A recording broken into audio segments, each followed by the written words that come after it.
I just know that's Steven's son. Uh, All right, I have to go live right now, okay, about a case.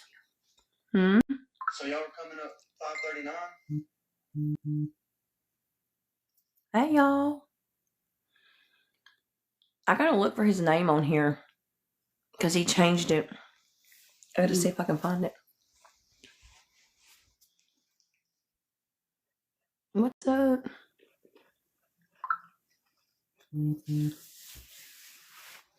Lucas got me a yoo-hoo. Yoo-hoo. Yoo-hoo. What are we gonna eat for dinner? What'd Dad say? What'd he say he wanted? Go put a pizza in the oven. Will you go put a pizza in the oven? Lucas. Yeah. Turn the oven on. Like 400. What you say? Turn the oven on like 400 and put a pizza in it. I want to make a pizza. Why? Aren't you hungry? No. I got pizza. What? Hold on a minute.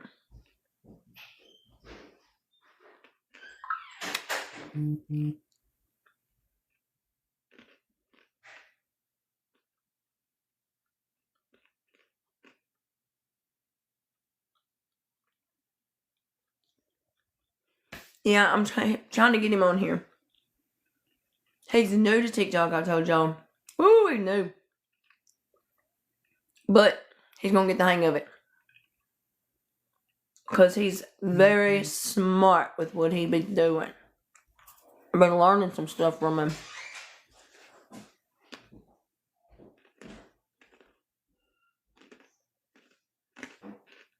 Alright, he should be coming in here. Alright. Now look for my invite. Oh no. Hello! Hey, can you hear me? I can hear you. Okay. I don't know what the deal is, but it ain't letting me do a whole lot of nothing. I can't bring me up now to even. So look, it's because you haven't been live before. And I didn't think about it until I seen you live. And I was like, I seen nothing on the bottom. I was like, oh, damn it, he's never been live before. He's not going to be able to pull me up. But it's all right. You're going to have to just do you a live every now and then. That'll work. But my square is gray, so I can't see anything on my side. So hopefully, I'm coming through good on audio. Yes, you are. Okay. I don't know if you can even turn your camera on or not. Yeah, turn the camera on. I can't. That's what I'm saying. I can't click on the box to bring it up to do We the can camera. see your profile picture and hear you clearly. Okay. I can't even see my profile picture, so that'll work. Okay. Mine's just all grayed out. I don't know what the problem is. I apologize. It's okay. So, like I said, basically what I was doing was going through the timeline and trying to find what I could disprove and what I could prove to make sure that the more and more people that got behind this and got into this, I saw on multiple Facebooks, I saw on multiple TikToks, I saw a lot of social media, what I call grassroots. So if you hear me say grassroots investigation, that's what I'm talking about. It's just online research, doing the Facebook detecting, doing that stuff is.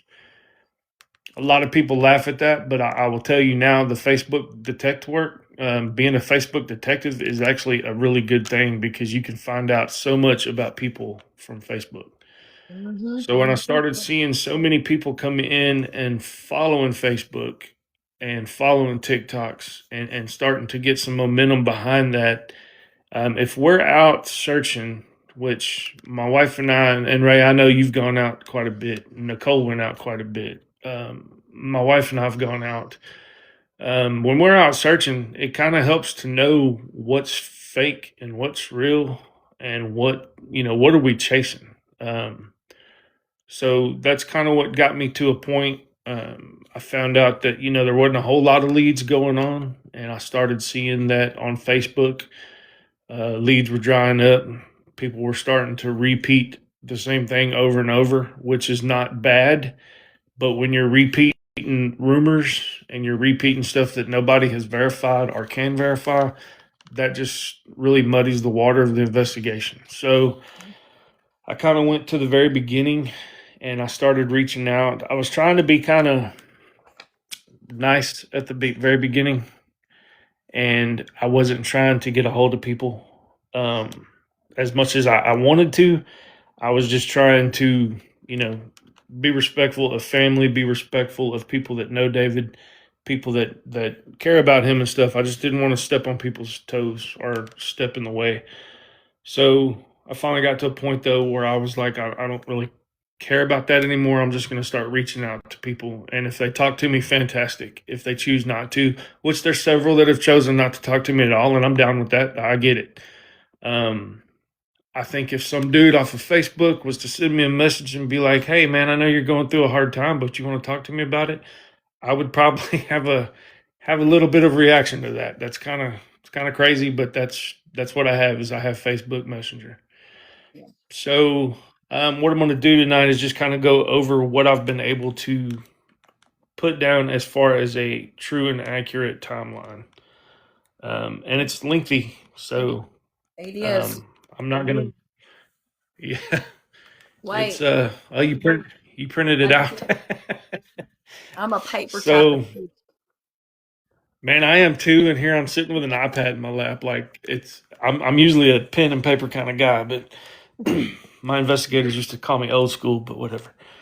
So the timeline that I had really started on December 1st, and I think that's where most everybody was starting. We were talking about an argument that was seen between. Hold on, just let I me guess I'll clarify say something real name. quick. I want to clarify Yes. something real quick. So he is not interviewing Misty. There is another podcaster that's interviewing Misty, and I will watch it and screen record it. But I told y'all that I didn't know if he was going to do this after that interview or before it, and it's before it. So I'm glad. Let's go. Yeah, I appreciate that. And I'm sorry, I'm new to the whole live thing, so I ain't even gonna lie to you. If you're asking me questions in these comments, I'm trying to follow, but I may not answer. So I apologize if I skip anybody. So when I first started, we were talking about December 1st. There was an argument that was, witnessed between. I'm gonna say all the names because they've already been mentioned, but between David and Misty, there was a witness saying that they saw an argument. And that's kind of where I came into it. So when I started talking to everybody, I realized that this actually started way before December 1st. If you want to start at the beginning, I think I need to go to October. So in October, David has a van that he made into an RV, like a bus, like a go bus type van, and he made it into an RV. And from what I've been told, he did a really good job on how he made this van. To where he could go on extended trips. It's just like having a little travel trailer or an RV that you drive. Either way. Hold on a second. I got to tell you something. The interview got canceled. Oh, did it? Yeah. Huh. I wonder why she did that. I don't know. Let me see if I can confirm that. I'm going to see if I can confirm that real quick. I got a text message, but I want to make sure. I want to see if it's posted. Yeah, I'd be interested to know if she's going to do it or not.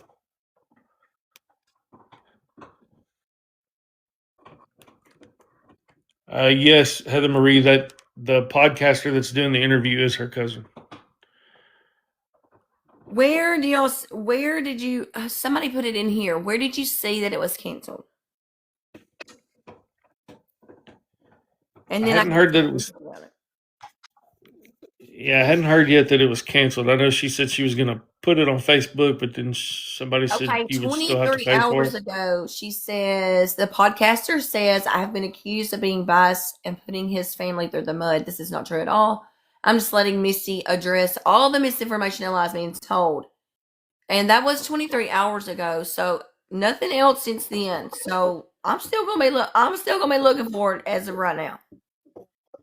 Yeah, as far as I know, it's still Sunday night, right? Well, she didn't say when that I seen. Okay. She just said the weekend, and she would post a link. Okay. Yeah, I definitely want to get in there and watch that because I want to You have to be I a want to compare subscriber. notes.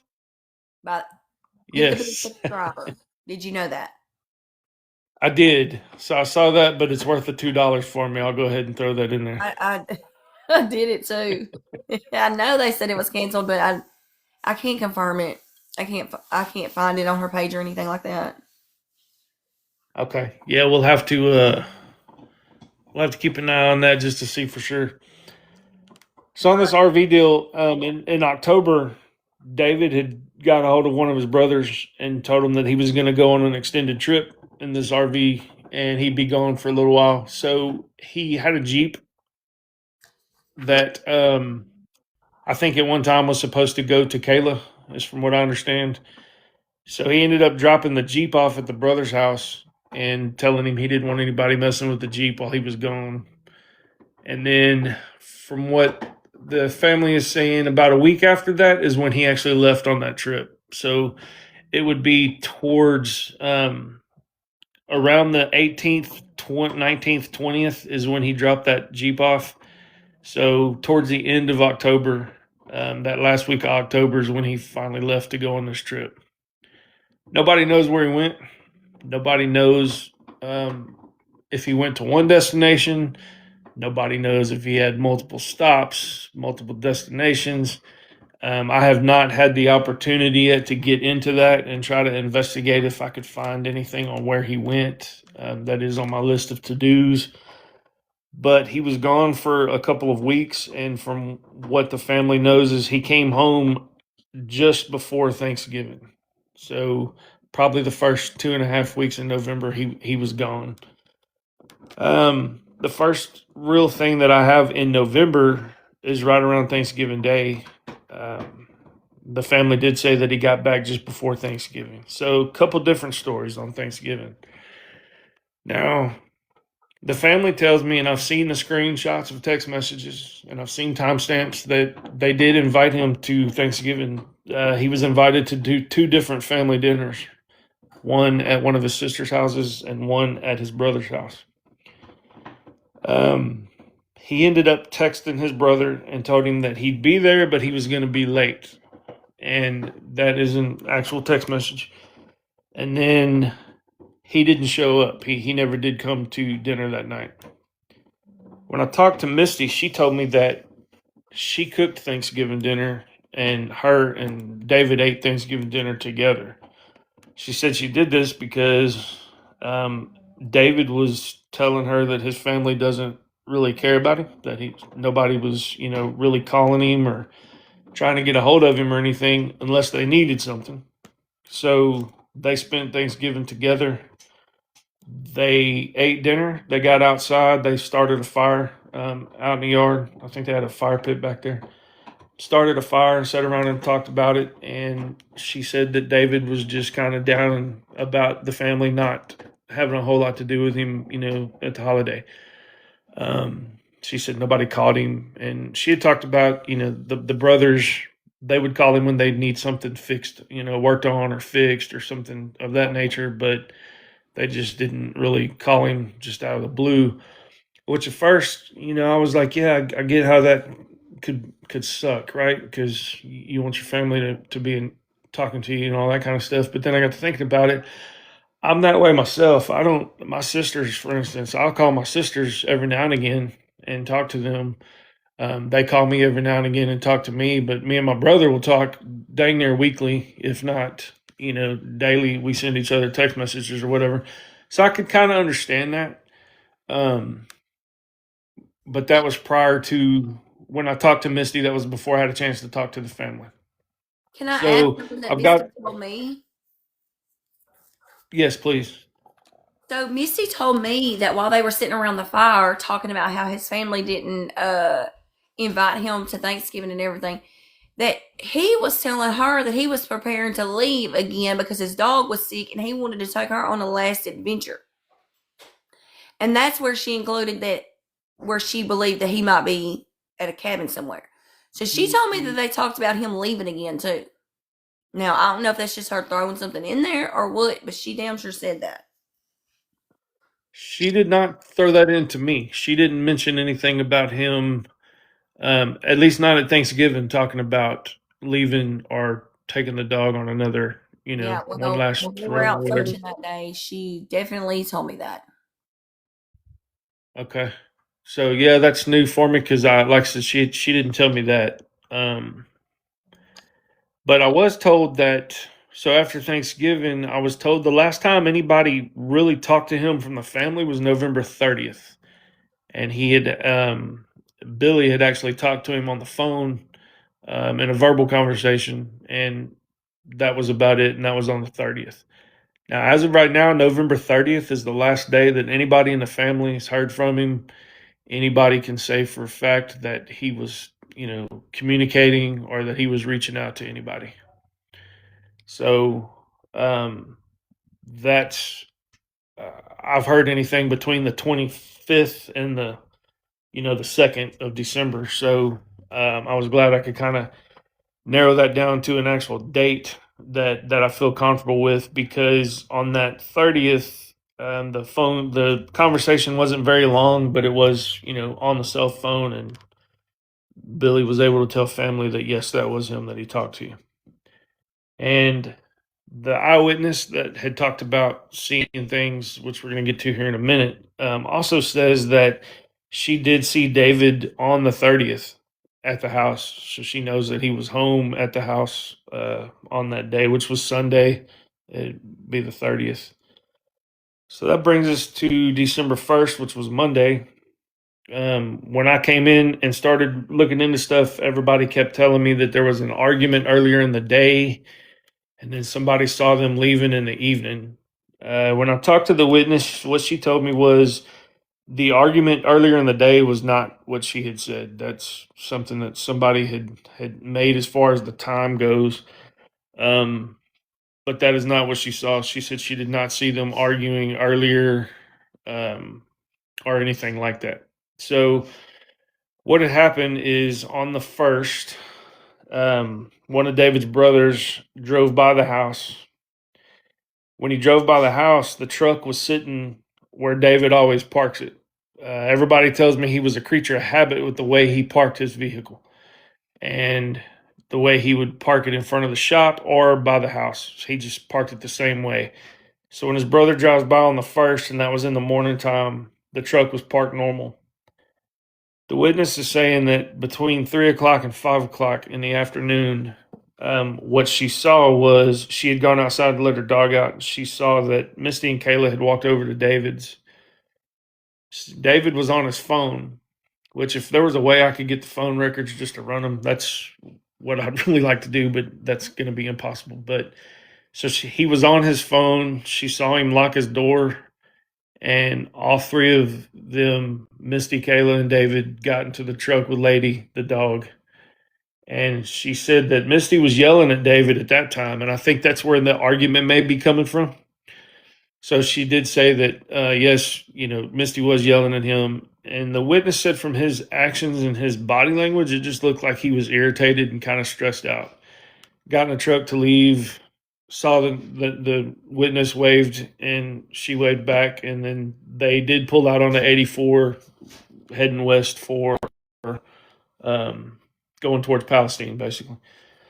So I asked her, is there any way that the truck gets to a certain point and could turn on the loop without her seeing? Because the loop is right there at the corner where Truckers is. So she said she watched it go through the loop and keep going um, westbound on 84. And that was the last time that she had seen that or saw the truck.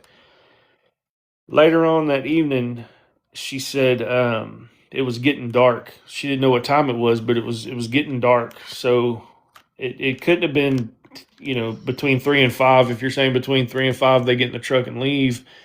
Well, it starts getting dark right now about 4:30, 5 o'clock. The sun starts to go down a little bit. So it couldn't have been too long after the 5 o'clock that she sees Misty and Kayla come home in a vehicle, and she just said their vehicles. I don't know what they drive, but she said they were in their vehicles or in their vehicle, and David was not with them, and the dog was not with them.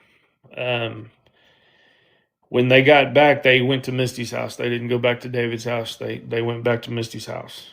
Now, when I talked to Misty, she said all of that's bullshit. None of that happened. She said that we didn't get in a truck with him. We didn't leave. We didn't move. We didn't go anywhere. She says she was not arguing with him, and she says they just never left the residence. That's not how that happened. And she kind of left it at that. So on December 2nd, though, she told me that on December 2nd, and Ray, you might be able to clear this up a little bit because I know at the very beginning y'all had talked about it, but I wasn't paying attention like I should have been, I guess. But she said on December 2nd at midnight, which really would have been December 1st nighttime. So 12 a.m. December 2nd, David picked her up at the hospital. She said she'd gone to the hospital with her foot or leg or whatever. She said David picked her up at the hospital on the 2nd. That was the first time that I'd heard anybody say anything about that. So I don't know if.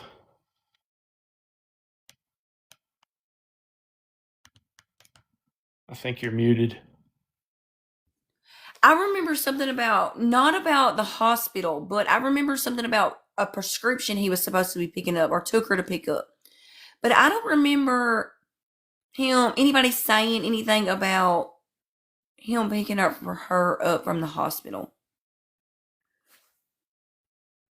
Yeah, I hadn't heard that yet. So when she told me that, it kind of, if that's true, excuse me, if that's true, it'll really throw the timeline in a little bit of a spin. Hold on a minute.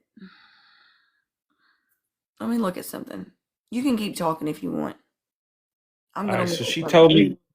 Okay, so she told me that picks her up at midnight, takes her home, all that kind of stuff. At 9:30 that morning, David brought breakfast for her and Kayla. So she said that was around that time was the last time when he left from breakfast. It was the last time that she saw him on the 2nd. Now, she said midnight is when he picked her up.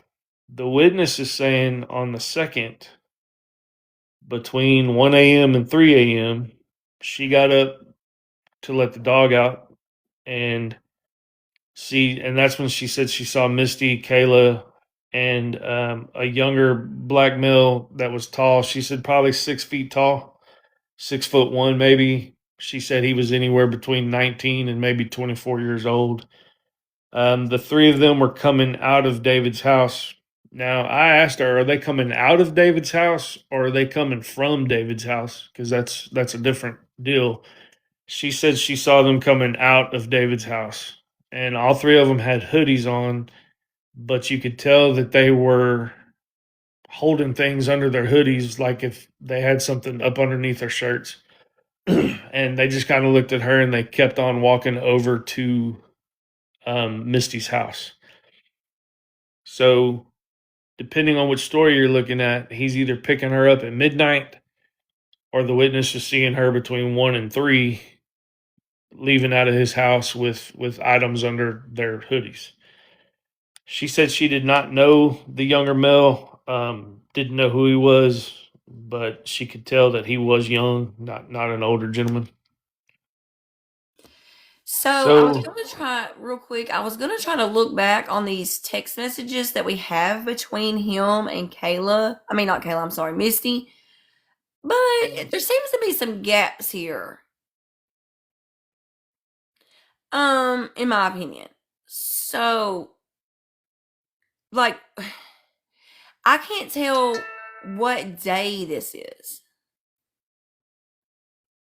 because this is supposed to be the first, second, third, and fourth.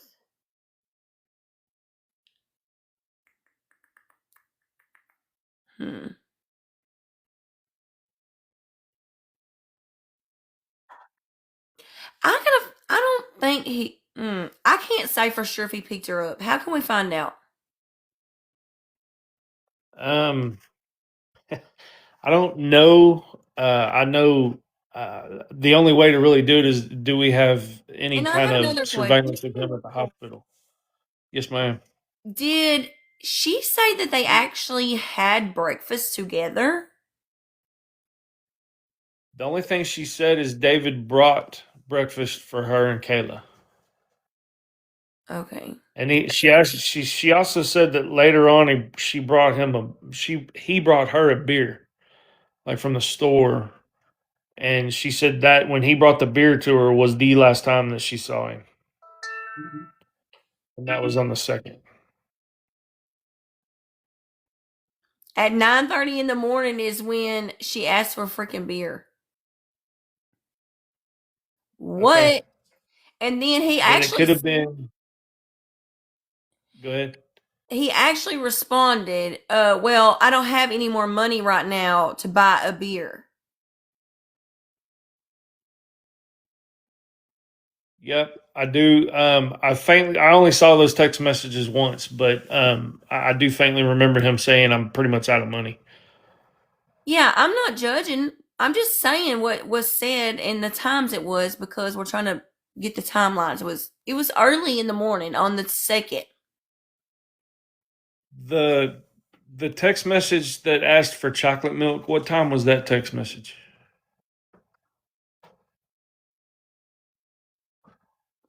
7:57 a.m. Okay, so so it sounds like at 9:30 when she's telling me that he went and brought them breakfast. That may have been earlier than that, and then he went to the store to get the beer. But she said he did bring her a beer, and that was the last time she Hold on saw a him. minute. Hold on a minute. Let me make sure this is the right time. Hold on a minute. This is weird. Oh, I know what it is. I think. What the fuck? Maybe it wasn't 9:30 because it was 7. Okay, because he was at 9:52. He was asking about why I thought you wasn't gonna let the guy say it over again. Uh-huh. That was at 9:52 on the second. And Okay. then because see, I got the 9:39 from right here, so it must have been from the screenshot. Okay. Okay. Can I say something real quick? Yeah, yeah, absolutely. Sorry. I keep seeing messages slide up about Misty sleeping with the sheriff. Couple things I have an issue with this is one, it wasn't the sheriff that everybody's claiming, it was the chief of police for Rusk. Two, I have found absolutely zero evidence of any affairs between Misty and anybody to do with Rusk, to do with Cherokee County or anybody. It's all speculation at that, this point that she had a relationship with anybody. I've heard at least 6 different officers' names between the city and the sheriff's office, the chief. I've heard detectives' names. I've heard all kinds of stuff. So I just want to put that out there that the people that are saying this about her having this affair, nobody has any proof of that. And I don't know where it come from, but I do know that it caught on like wildfire and it went everywhere. I mean, everybody local that you talk to, they'll tell you, oh, she's sleeping with the chief, and there's no proof of that. So I just wanted to throw that out there real quick. Okay. So this neighbor, the witness, she said that morning on the second, she did see his truck in the driveway, and this was at 8 or 8:30 that morning. She saw it parked oddly though. She said it was just parked odd and she referred to David as a creature of habit a few times. But she said when she saw the car parked out there that morning, it was parked by a group of trees. You could still see it from the highway, but it was parked in a position that he doesn't normally park. And the way it was parked, there's a trail that runs between the shop and the house. But the way it was parked, you wouldn't be able to see who's getting in and out of the driver's side. So it was kind of concealed that you couldn't see the driver. The truck itself wasn't concealed, but seeing who was driving was. So anybody could get in and out of there and go in and out of the house, and you wouldn't be able to see who it was. and that was 8 to 8:30. So I kind of thought that was kind of interesting, just the way the truck is positioned. You could really have, entry and exit without ever being seen or anybody being able to tell who you were, um, but still have access to the house and stuff. So that kind of caught her eye. Like I said, she said he's a creature of habit when she saw the truck parked there. Now, family has said the truck has been parked there before, but it's just real quick. Like he'll park there, run into the house, jump back in the truck, and be gone again. So it's not like he leaves the vehicle parked there. So that was kind of surprising to everybody because everybody knows him to be very habitual with the way he does with his truck and stuff. So later that night, that would be still on the second. The neighbor does see Misty. She says she sees Misty and her cousin. She says her cousin's name. She says him by name, that he is parked at the shop. She is parked behind him. They turn their lights off and they go into the shop. She said that was about 10 p.m. on the 2nd. And the family kind of explained to me how this shop is laid out, like on the inside. So it sounds like this was going to be at the main bay door to get into the first part of that shop. So what was that? doing Have up you there heard at that? 1 o'clock at night? Yeah. Have you heard any of that before? I heard that they was over there, yes, but I didn't. I heard it was a different person with them. Okay. So there might be here's the kicker too. The name that she gave me is a name that comes up that I can't put on anything, and that's why I'm kind of not saying the name right now, because I don't want to throw somebody out there and have more wildfire going on that doesn't deserve it. So I can't prove any of that. So because I haven't talked to that person yet, so that's why I'm not saying his name. But his name has been mentioned. I just hadn't had a chance to talk to him yet.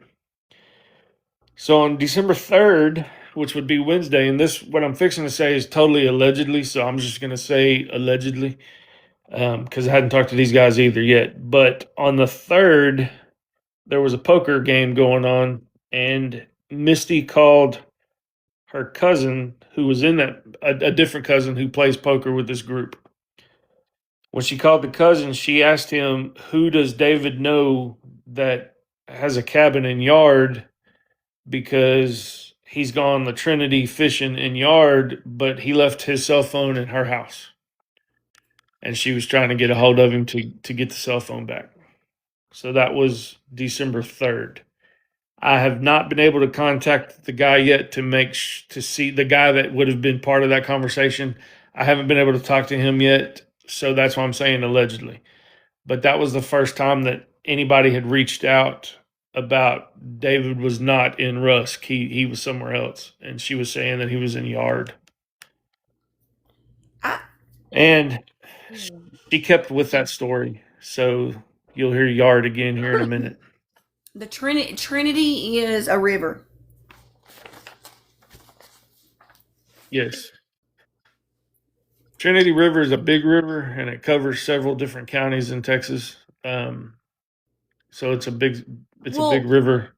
What I find interesting about this is this pretty much how do you say corroborates, whatever, with what she told me about him going out to this cabin, allegedly talking about going out there, and she did tell me.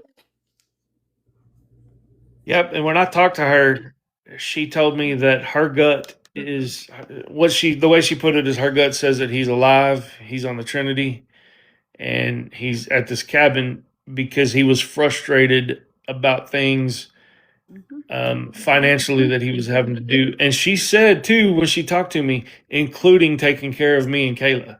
I mean, she said in that conversation, she said, he was supporting us and he was frustrated. She said they were frustrated because Kayla, they were trying to get her to get a job and stay gainfully employed.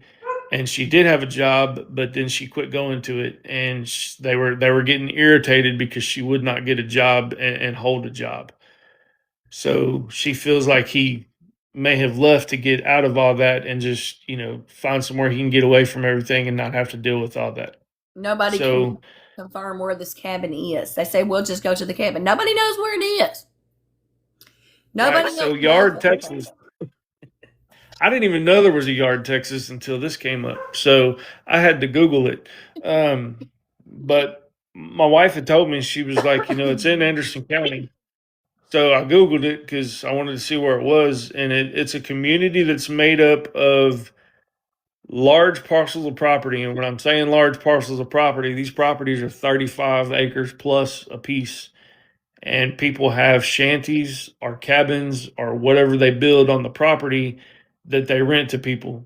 So when you go, yes, Diva Yard, Texas is where it's at. So when you go down there, you've got your cabin that you're staying in that's on the Trinity, but you've got so much land, in that property. You've got 30, 40, 50 acres per parcel. So when you get in there, if you don't know one of the landowners, you're not going to be able to get to any of those cabins because they're all off the roadway, but they're down toward the river. Yeah, some of them are deep in them woods. Yeah, exactly. So it's kind of a deal where if you're going to go, you got to know somebody. And that's another thing. Where's the camper bus at? Is it parked behind his, wherever is, or is it missing? Is it It's accounted parked behind for? the shop. Okay, it is accounted It for. is. However, nobody can find the keys to it. It is parked, but nobody can find the keys to it. So they hadn't been able to get into it yet. Somebody's asking about the Jeep. The Jeep is still with David's brother. He still has the Jeep. I thought you said this timeline was going to the 10th. You stopped at the 6th. Yeah, I may have said the 9th, but I've got through the 9th on my iPad. I may not have sent you the whole thing. No. Okay. So, sorry. It's okay. Them last couple of days is a surprise. So that's probably what happened is I didn't send the whole thing. So this was going on with the poker game, right? So that's the first time I heard anybody saying anything about that. That's kind of early. That would be Wednesday the 3rd. That's kind of early on. I'm not aware of any phone calls to police at all. I'm not aware of any reporting, missing person reports or anything like that by the 3rd. On the 4th, that Thursday. I have a question though. So, if on the 3rd she calls him allegedly and says that she has his phone, who the hell was she messaging on the 4th then? And later on the 3rd? If she, Okay, so that's why you're picking up what I was picking up. That's why I want to talk to this guy because if he's telling me, yeah, this is what happened, there's some shady shit going on because there's text messages from the 3rd, there's text messages from the 4th. The one on the 4th though is just her. There's no answer to it. I don't think there might not even be a response on the 3rd, to be honest with you. Okay. But it's late at night, and on the 4th, it's like at 1 in the morning. Okay, see, I didn't ever see any times on the text messages. I only saw those text messages once, and I didn't see the timestamps. So that would be kind of odd. I mean, if that's the time that she's sending him the messages, but if she's already calling somebody on the 3rd to ask that, yeah, that's odd. So that's another reason. I'm gonna put a note on here because that's another reason I want to get a hold of that guy and talk to him to find out if that's true or not. On the 4th, that Thursday, Misty calls David's brother and tells him that David's gone. She can't find him. This is about 1 p.m. She actually called his job when he was leaving. The boss came out and told him, hey, this lady's calling you or whatever. So he got a hold of her and she told him this was Thursday the 4th that she couldn't find David, but his phone was ringing from inside his house. So on the 3rd, again, I go back and I say allegedly. I'm going to keep saying that because I have no proof of that part. But if she's telling somebody that his phone's at my house on the 3rd, on the 4th telling his brother that she can hear the phone ringing from inside David's house would be suspect as well. Okay. So, Real quick, I want to say something. So the second at 5:42 p.m., she sent a picture of her leg propped up. Okay. He did not respond. right. On Wednesday, the 3rd at 9:02 a.m., she says good morning. He does not respond. The 4th, she messages again and there's no response. So Tuesday, the 2nd by 5:42, he didn't respond. According to Okay. Okay. Well, that would put a whole lot of context to the way the timeline falls then between the 1st and the 2nd. Um, Again, on the 1st, you've got two different circumstances of what's happening depending on who you're talking to. So definitely, definitely something is askew there, and that's talking to Misty, you have one story. Talking to the neighbor, you have another story. So, um, and I'm not gonna get on here, and I'm not gonna tell people that eyewitness testimony is 150%. It's not. Eyewitnesses, depending on what's going on, can be very wrong. You can have five people look at the same thing, and you'll get five different stories about what happened. If you've got somebody, and we all know these people that I'm fixing to talk about, but if you got somebody in your life that sucks in an emergency, that ain't the dude you won't have to call 911 ever. If something is happening, that apprehension of that person kicks up into high gear. Their nerves kick up into high gear, their anxiety kicks up into high gear, and you can't really go by what they're seeing because they've got so much going on. Physiologically, they could be thinking they're seeing something. And I'm gonna give you an example of that. We had I don't even know what word to use for it, but we had a pew pewing. Does that work? I was told I had to be PC, so I'm trying my best. But one of the victims in that talked about how every time a round went off, she felt the floor shaking where she was at. Well, where the rounds were going off and where she was is impossible. There's no way she would be able to feel that it was probably shaking. her nerves doing Now, that. yeah, now that is a 15-year-old girl who's in the middle of the seventh circle of hell at that time. Her emotions are high. Everything is high. Now, to her, I believe 110% that she is telling me, I felt this floor shaking. I believe she thinks that, and I believe she believes that. But it's physically impossible for that to happen. Well, guess what? I want to give another example. Remember when I told you that I was lied to about who I took to the restroom? Yes. Well, guess what? I did a little research, and the person who said, "Oh, that's so and so," she was mistaken.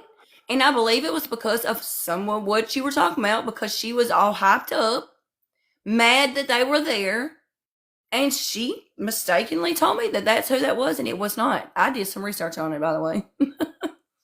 Right. I I mean, mean, you have to, man. You have I to research read it. everything. It's not always accurate. It's really not. It's true. Right. So when I'm telling this timeline and I talk about the witness saw this or the witness saw that, there could be some things that were mistaken. It's not going to be 110%.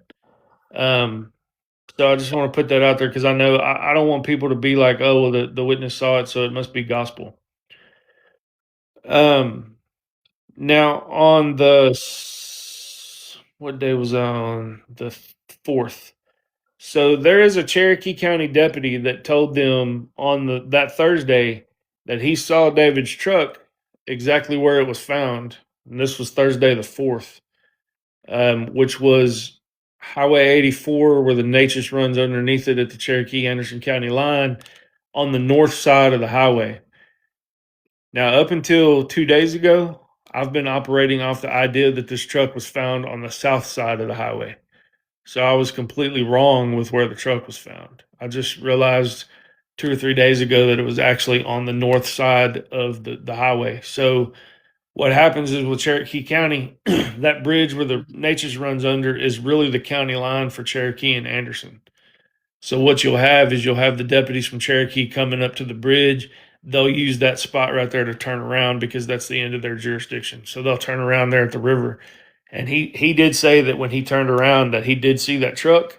Didn't think two things about it though, because everybody goes fishing there at the Trinity. So when you see a vehicle just sitting out there and there's nothing visibly that you can see wrong, it's just you chalk it up to somebody fishing. So, but he did say that he saw it on the 4th. It was also said that so that was the 4th that the deputy saw it. So on the 5th, which was Friday, the brother goes over to David's house checking about on the phone. So when he gets over to the house, Misty comes over there and they do call Rusk PD out.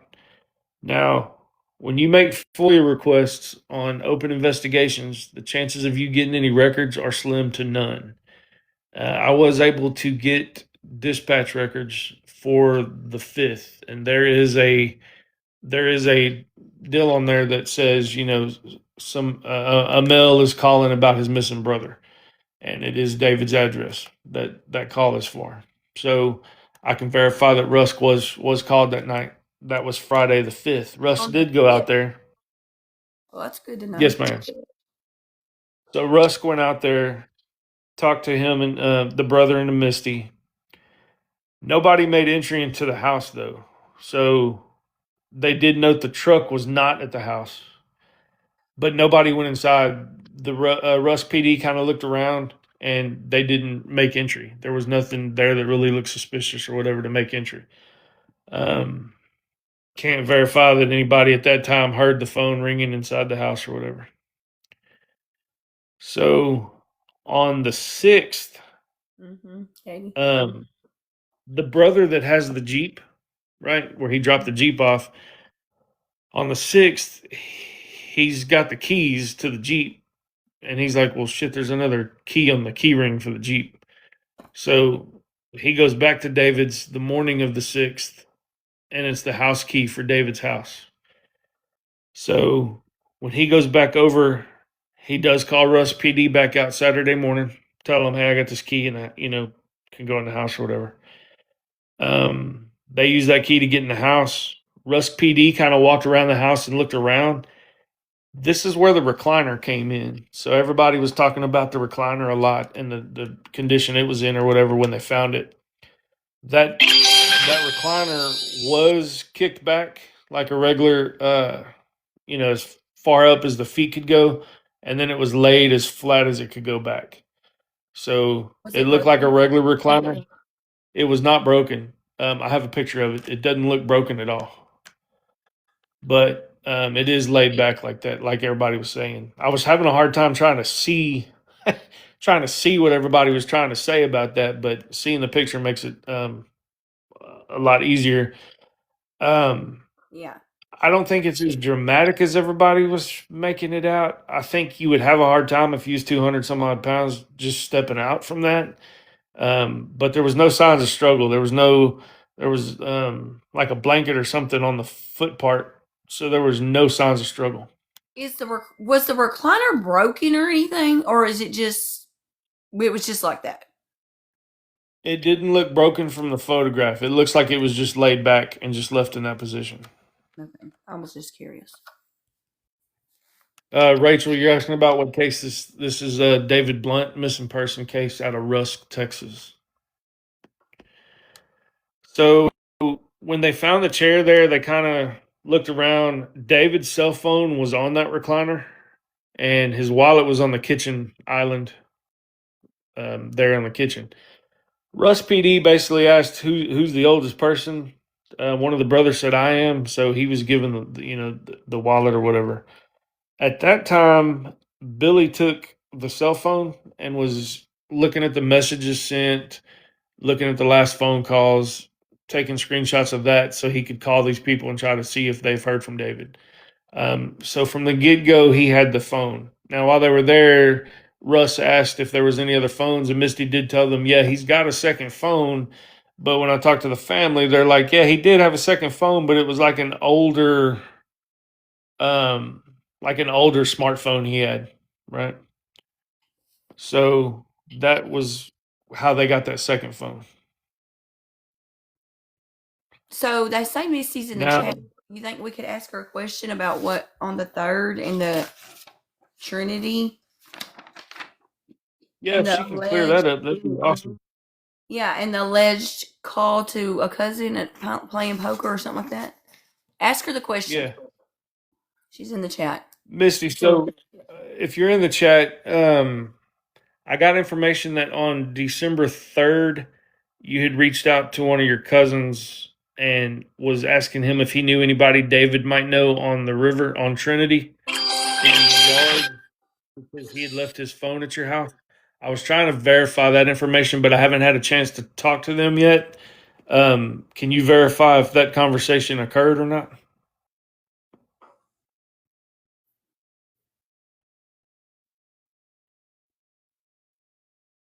I can't find her on there to get her in a box, but I know she's in there because y'all are tagging her. Yeah. I didn't see when she came in, so I wasn't sure if Missy White Mason, is that her? That's her cousin. That's Missy's cousin.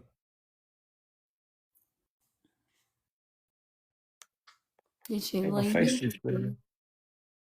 Well, they'll answer that question in the interview tomorrow or whenever it is. She said I reached out to my cousin, but not about no phone. I did ask him if David was in yard. So that was on the 3rd. Okay, so what she's saying basically, she did call the cousin, but she didn't ask about a cell phone. She just asked him if David was in yard. Was she okay? So according to what he said, uh, hold on a minute. Called and asked who was in yard that he might know that she had his cell phone at her house. Yes, so that's what I was told was that she was reaching out to the cousin to ask about if he knew where David or if he knew anybody in yard that David would know because he left his cell phone at her house. But she's saying she did not ask about a phone. Okay. She's saying she just asked if he was in yard. Okay. So she says no. I need a pen. Where is my pen? So when Russ doesn't find any obvious signs of struggle, they don't find anything out of the ordinary. There's not a whole lot they can do at that point, just because there's really nothing that shows anything. But that's when Billy, like I said, Billy got the phone and everything and was able to try to start reaching out to people. You want to come up in a? Do you want to come up in a box?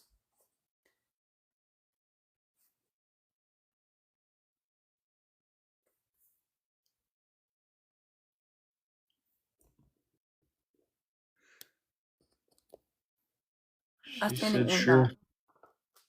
Okay. Can y'all hear me?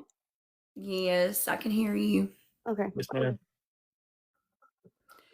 Okay, so you're saying that what he said about you telling him that David had left his phone, that's not true. That's not true. Okay. We didn't Yeah, find that's out what I about was the saying. home phone situation until I reported him missing. And the cops came over there to his house when his brother Mike and Billy were at his house. No, that was the 5th. What day was that? That was, I believe it was when the 6th, y'all. That was the 6th, because that's when we found his truck after we left his house. And we told the cops that we were going to Trinity to search for him. So y'all had called prior to going to search for the truck, like Saturday morning at the house is when y'all had called? I called and filed a missing persons report on the 5th, but they came out on the 6th to search his house Okay. in his shop.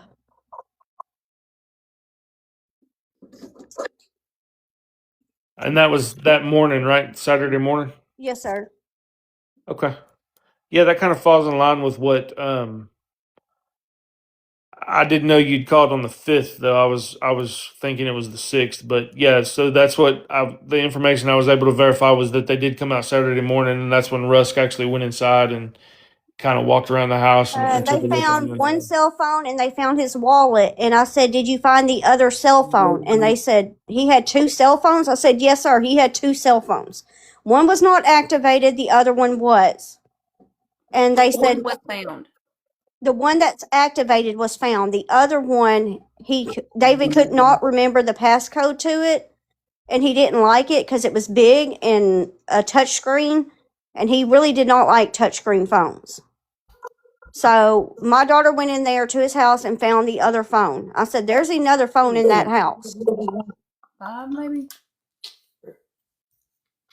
The whole thing is gone. So they did find the other phone then. The other phone was found, and the only thing missing out of his wallet was his driver's license. And that was Saturday morning, right? Yes, sir. Okay.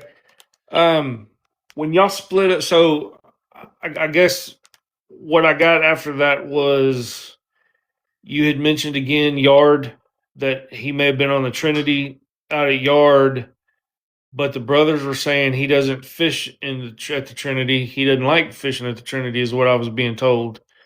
That they knew that he did fish at Lake Striker, so that's why they went the Lake Striker way. David fished at Lake Striker, but if he was out there at Lake Striker, he would have took his flat bottom boat. If we went to Lake Palestine, we'd always take like the barge out. But he had mentioned to me that he had a friend that has a cabin on the Trinity River. He didn't tell me exactly yard or anything because he couldn't remember the name of it. But he said that his friend had a cabin out there, and he had talked about going out there.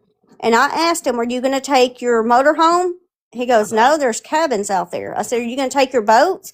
He goes, "No, why would I need my boats? I have friends out there." That's all I know, is what the man told me.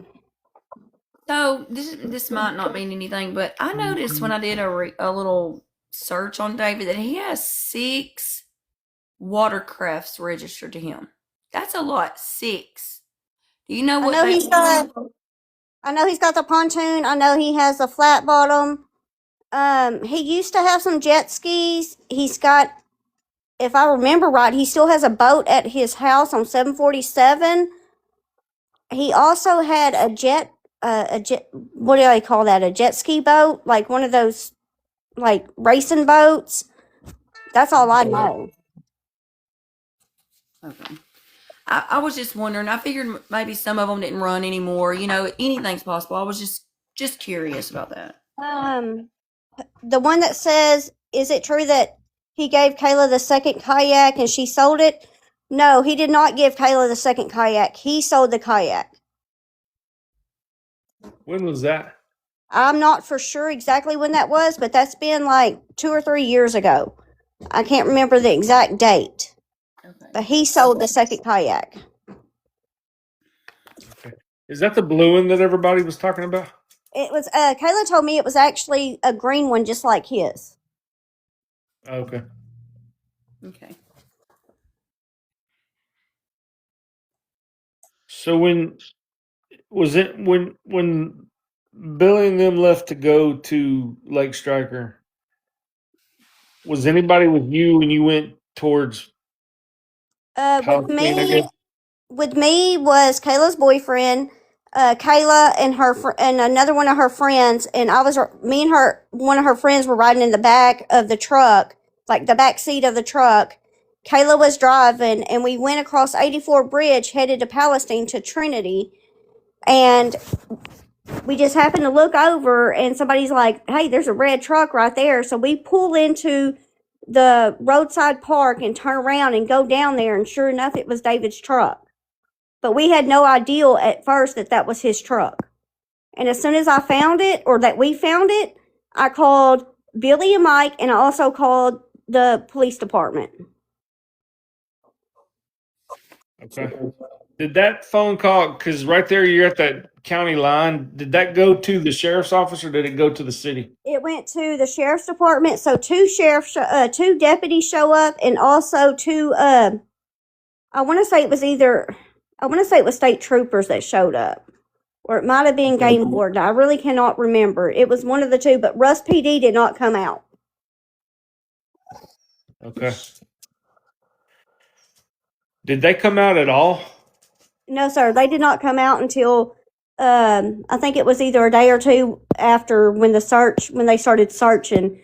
That's when Rusk PD came about. Okay. So when the truck was found and then it was released to Billy, was that Cherokee County that released it? It was released to Mike, not Billy. Mike drove the truck off. Yeah, I was told it was released. I'm sorry, go ahead. No, I was just wondering. So we were also told that the seat was way far back than what David would have. Is that true? Would have had it, or is that just because Mike drove it? That's not true. David always had his seat back. I mean, because he always let Lady ride in his lap. Okay. And from, So if I can remember right, Mike and David are kind of the same height. I'm really not for sure though. Okay. I mean, but they it might was not Cherokee even County that released the truck, right? Yes, sir. They didn't do no fingerprints or nothing. I asked them that day. I said, "Can y'all get somebody out here to search?" And they said, "There's no sign of foul play." Okay, so I'm curious why Cherokee didn't call Rusk since Rusk was the initial agency. Cherokee did call Rusk, and Rusk said, "Well, we don't have no signs of foul play or anything, so there's nothing we can do at this point in time. He's just a missing person." Do you know who they talked to? Was it one of their patrol sergeants? I'm really not for sure exactly who they talked to, sir. Okay. I do know that they contacted Rusk. Cherokee Sheriff's Department has done everything that they should have done. They said their hands were tied and that there was nothing that they could legally do. They couldn't get a search party out there. There was no signs of foul play, so they released the truck. Okay. Yeah, if they contacted Rusk and Rusk told them that we don't really have anything at this time, they would release the truck because at that time they don't have any type of case at all. It's not a crime or nothing. I mean, it's just like you're saying they labeled it as missing persons, but that is normal protocol. They would do that. So when okay, so I'm sorry. I had Russ PD down as who had the truck. So Cherokee County responded. 2 troopers came out with them. There was nothing at the truck, so they released the truck back to family, right? Yes. Okay. So now, from what I've got on my timeline, that was on the 6th. On the 9th is when Rusk first towed the vehicle and did a like a forensic investigation on the vehicle. I'm really not sure when they towed it. I'm really not sure. I don't want to lie and say that it was the 9th and then it not be the 9th. And I'm trying to get affidavits right now. They probably won't release them, but I'm trying to get them anyway just to see what the affidavit said as far as search warrant affidavits. But law enforcement is saying that on the 9th is when Rusk first did the vehicle. I don't know where Rusk, I don't know how these agencies work as far as where they do their processing. So I don't know if they towed it to Rusk PD to process, if they towed it to Jacksonville PD to process. I'm not sure. But I do know the city towed it first. And then about a week later, I'm told that the sheriff's office also took it and processed it. I do know that the sheriff's department did tow it because I called in because there was a record that showed up at David's house and I didn't know what was going on and it was at nighttime. And they said it was one of their agents that was taking the truck and getting it processed. Okay. So we talked a little bit about this when you and I first talked, but Are you the one I talked to? The William. yes, Oh, okay. That's why I was confused. yeah, no, that's me. Okay. Okay. So when we talked the first time and we were kind of going over things, we talked about um, kind of what transpired the night of the 6th with the 4-wheeler and all that kind of stuff. Can you kind of clear up that for us? I mean, there's a couple of things that I don't know that's confusing. Um, when did y'all get back to his place this night of the 6th? Right? I don't remember the exact time. I do know that we had talked to his brother and asked his brother if Kayla could get the 4-wheeler and come down there and search, since the police didn't want to do anything. And he said yes, and we also asked one of the Rusk PDs if we could get it, and they said yes, but you got to bring it back.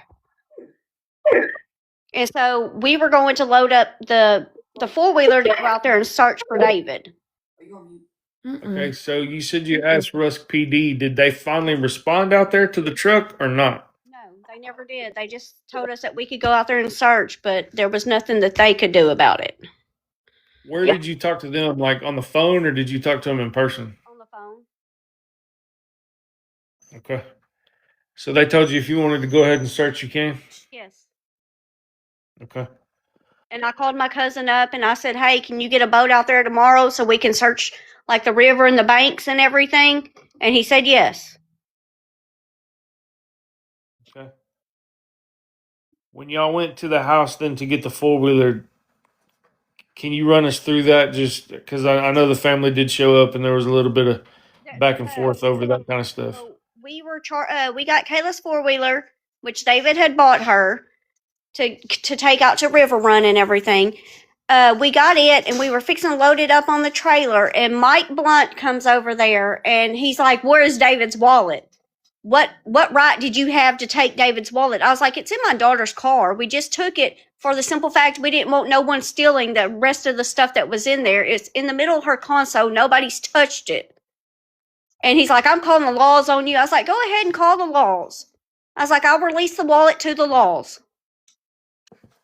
How did y'all get into the house to get the wallet? My daughter had a key. My daughter used to live there. When was that? She lived there off and on for ever since she was 15. I used to live right behind his shop in the RV, the toy hauler that he has back there, back in 2021, and my daughter lived in his house. And he gave her a key. And how long had y'all lived there? We lived there for about 3 months, and I was paying David rent to live in the RV. Can I ask a question? Yes, Did ma'am. did David pick you up from the hospital when you hurt your leg or whatever? Yes, ma'am, he did, in his car, and brought me home. What time was that? It was around 12:30 a.m. Okay. And did he take you to get your prescription filled? No, ma'am, my daughter and 2 of her friends went to get my prescription filled. Okay. But David gave her the money for it because it was like $8. Did it happen to be at CVS? No, ma'am, it was at Walmart Pharmacy.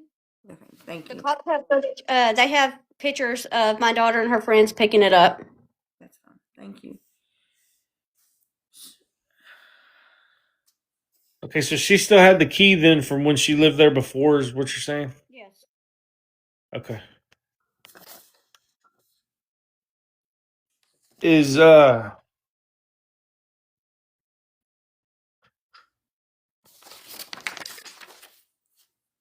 was Rusk PD there when y'all made entry for the wallet, or was they not there yet when y'all first went in? They were not there, and this is after Russ PD had already found the wallet, and his brother found the wallet. after they left, I told Kayla, I was like, hey, go get his wallet, put it in your car, because he did leave money in there. He left his credit cards. The only thing missing was his driver's license, and I didn't want no one taking it. He did not, even though his brother is saying that they were close and everything like that, David was fed up with him always asking him for money and not ever helping him when he needed help. And Billy had already taken his phone and his checkbook and everything, so I was like, just go in there and get his wallet. We'll turn it over to the police when, if they need it. But when we returned it back, everything was still in the wallet. All the money, the credit cards, everything except for the driver's license, which I guess David took. I have a question. Can you understand why people are asking the question about going into the house though and taking the wallet? Yes, sir, I can. Okay.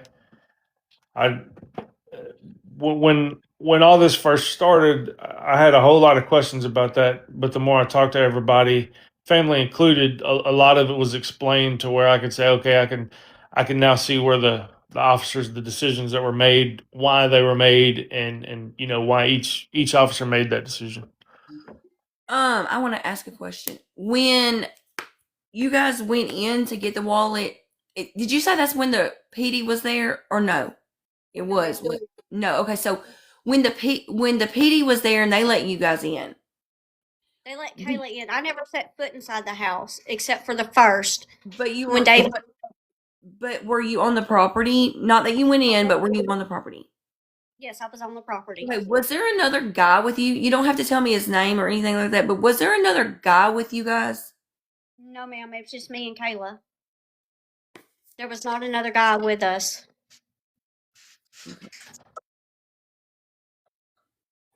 But like I said, when Kayla got the wallet, I wasn't with Kayla. I was at home. Okay. You're saying you were at home the night of the 6th? Yes, sir.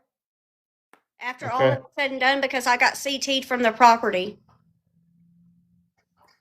by Tom Blount.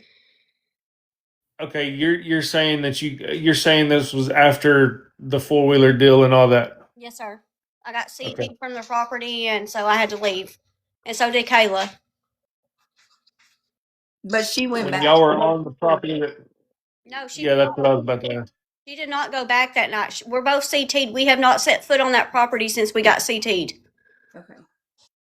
So she got the wallet for them prior to y'all being CT'd off the property. Yes, sir. It was during the daytime. It was just her that went over there and got the wallet. There was nobody else with her. What benefit would it be of someone to say that they were with y'all when that happened? Well, I don't. If somebody was with Kayla, I didn't know about it. Like I said, I was at home. I just simply told her to go get the wallet. Is that when she climbed through the alleged doggy door that we never found? Oh, ma'am, she went through the door with her key. Okay. And the doggy door is at the back of the shop, and Billy told her to go through it. And so did the cop. Okay, when that happened, was there another guy there with you guys? No, ma'am, there was not. It was just me and Kayla. Okay. There was nobody there with us.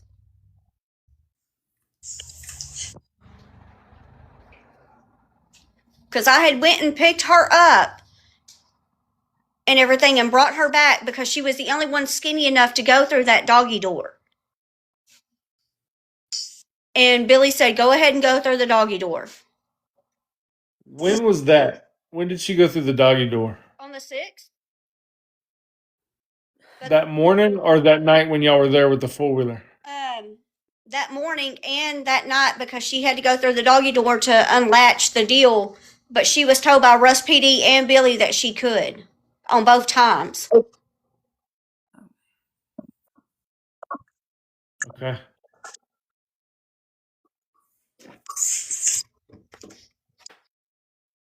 The first time that she went through the doggy door, what was the point if she had a house key? Because the shop was locked up. You couldn't get into the shop unless you went through the doggy door. Different location. She had a key to the house, not the shop. Right? Yeah. So she went through the doggy door to open the shop so Russ could come into the shop. Yes, sir. Okay. And that was the morning of the 6th? Yes, sir. Okay. And then when she came back that night, she went through the doggy door again to open the shop? Yes, sir. And that was Russ PD telling her to go through the door?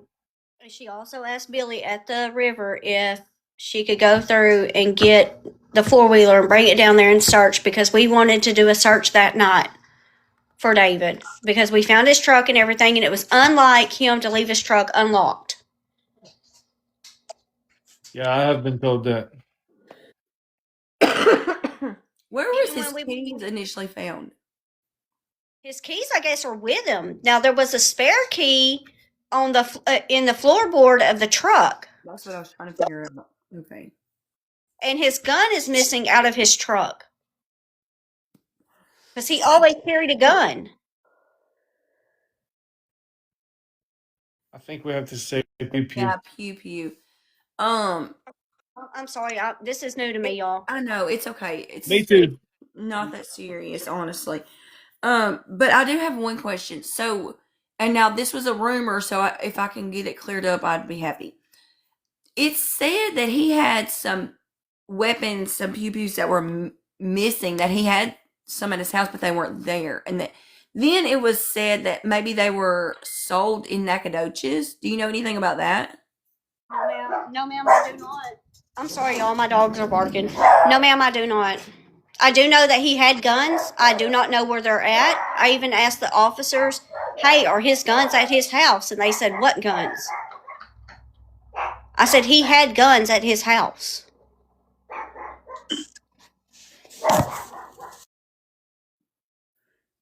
And I guess you're saying she went in that doggy door and stuff to open the shop. I guess when they were done, she closed the shop back and came back out through the doggy door?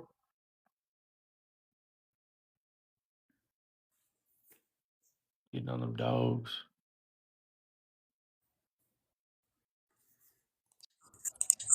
They're a mess right now. I feel you. I got 3 basset hounds that keep wanting to try to be a mess. Mine are being quiet. What's up? Thank you.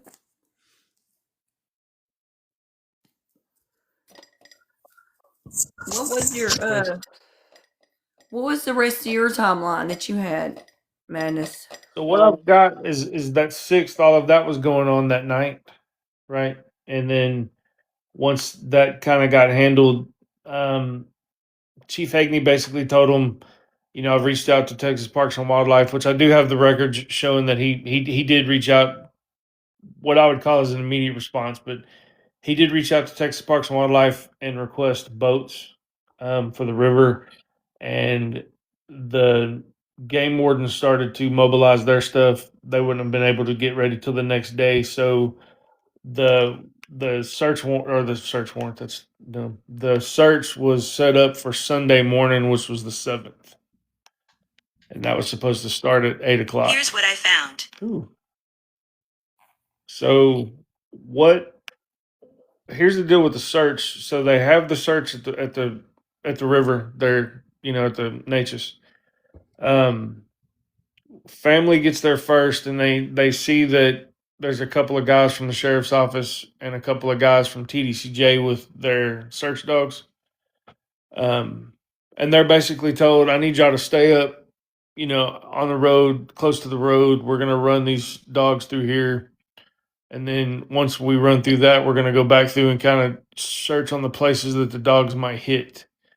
That is absolute protocol. Like, I've done many searches with dogs, and them handlers will tell you everybody that's not needed here needs to get out of the area. We used to rope it off to where none of the officers would get back there or whatever, but that is to try to contain that search area for the dogs, right? So they all kind of went up to the road. They went down into the north side. I think that's a deer leash road maybe that runs on the north side of the river, from what I understand. and circles back around to 84 at some point.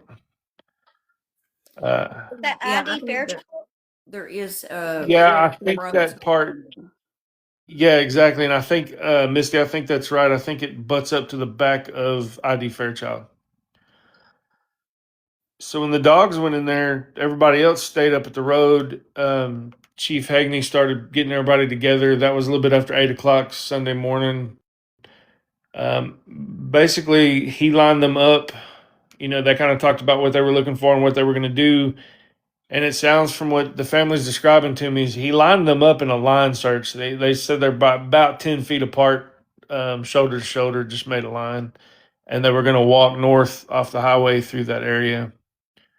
And that's what they did. And they ended up, you know, when you get so far up that road, that river bends to the right and starts to curve around to the right. So when it does, it pushes the search party all the way together. So at some point, it basically bottlenecks the search party.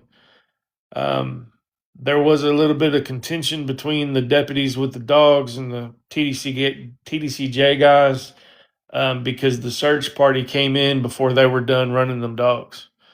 So they wasn't too happy about that.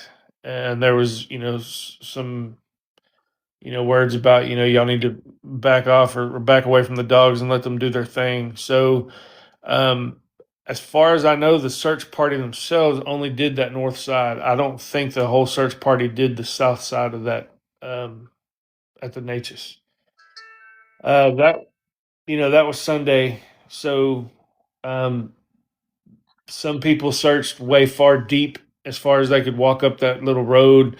Some people didn't search as deep. Some people went midway. So you had different, you know, different people in different areas searching that. I guess Sir, to the is there any more questions that you need to ask me? Because I don't know anything about the search or anything. Because, like I said, I got CT'd, so I stayed away from the whole thing until me, Nicole, and all of us went out searching. I have a question. Yes, ma'am. I don't know how I can say it without saying a name. I'm gonna try not to say a name. I'm gonna try to give you a clue where I'm not saying a name. Okay. Yes, ma'am. Okay. So my question is, what is your relationship, if there is any, to a certain person who works for the truck stop, the motel? Do you know who I'm talking about? He used to be with one of my good friends, Michelle Acker. He's her baby daddy, but we're just friends. That's it. And I know who you're talking about. We're not going to mention no names, but Okay. it's the same lady that confronted me in Truckers that day. We went searching for him. Okay. Interesting.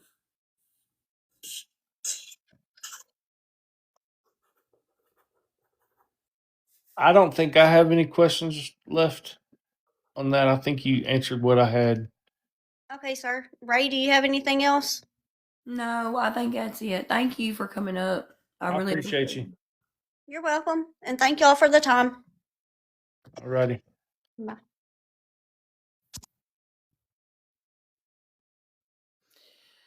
Well, Well, that helps. I mean, I think it helps kind of clear up a couple of questions. I mean, Really, after go ahead. now, I was just gonna say after the seventh, you know, that search was being done. Nothing really happened after that until Tuesday. Tuesday was the first time, which was the 9th, and that's kind of where the timeline stops. That's the first day that somebody spoke to this witness. So that's kind of how she got identified. And then once they realized that she had, you know, she'd saw something, that's when they got the police involved with her. And that's pretty much where the time that initial timeline, you know, kind of stops at that point. And that's when, like I said, the 9th is when the search warrant for the truck was supposed to have been written, and it was towed. Also on the 9th, Rusk PD had search warrants for the house and the shop. And then approximately a week later, the sheriff's office towed the truck and they processed the truck. And then Hold on, a week after the night? Yes. So it's around about the 16th or 17th. Daggone. I don't know the exact date. They also did new search warrants for the house and the shop. So what I don't understand, and So I say basically, this. okay. So real quick, are they doing two individual investigations? Okay, so that's what it sounds like, doesn't it? Right? Because Yeah. they're both running the same search warrants. Yeah. Why are they doing that? I have no idea. So I had contacted Rusk PD.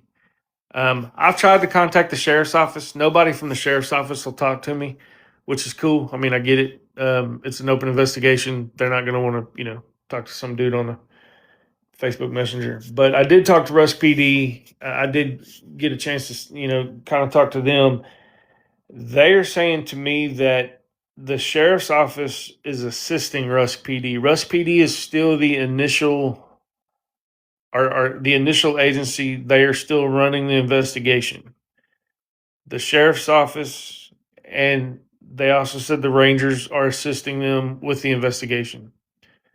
The Rangers will most likely right now, unless they're actively interviewing people now, the Rangers will most likely be using resources like state resources. Same way you get the FBI involved in these investigations, you do it so you can use their resources, their labs, things like that. But I have a question. Mhm. Why is it because, or is the PD the one running it because his house is in the city limits? Yes. So the missing person report would originate with Rusk PD because that's where he's at. That's where his residence is. Okay. So So they it took has the nothing to original do report. with where the truck was found. No, Okay. because the missing person report would originated with Rusk, and they took that original case number. I still don't know what the sheriff's office case number is. I don't even know what the number is, but Rusk pulled that initial case. Now, normally the sheriff's office would pull an agency assist number, a case number for an agency assist. They would do whatever they were doing. Now, from what I understand, is the sheriff's office has more criminalistic type resources as far as forensic investigation goes. They have more tools, they can use or whatever. I think that is kind of what their role started off. But from what I'm understanding, they have two detectives that's also working this as far as interviews and stuff goes. Now, I thought they were working two separate investigations, which made zero sense to me. I couldn't understand why they were doing that. But Russ PD says they are not. They are working one investigation where the sheriff's office and the Rangers are assisting the PD. In which case, there was a big hoo-ha a couple weeks ago about Rusk PD not sharing information with the sheriff's office, and having a back and forth with that. Well, Rusk PD really shouldn't be sharing a whole lot with the sheriff's office. It should be the other way around. The sheriff's office should be sharing all of their evidence with Rusk PD because it's their case, if that makes sense. So anything that the sheriff's office comes up with, evidence, processing, any physical evidence that they pick up, interviews, all of that should be turned over to Rusk PD.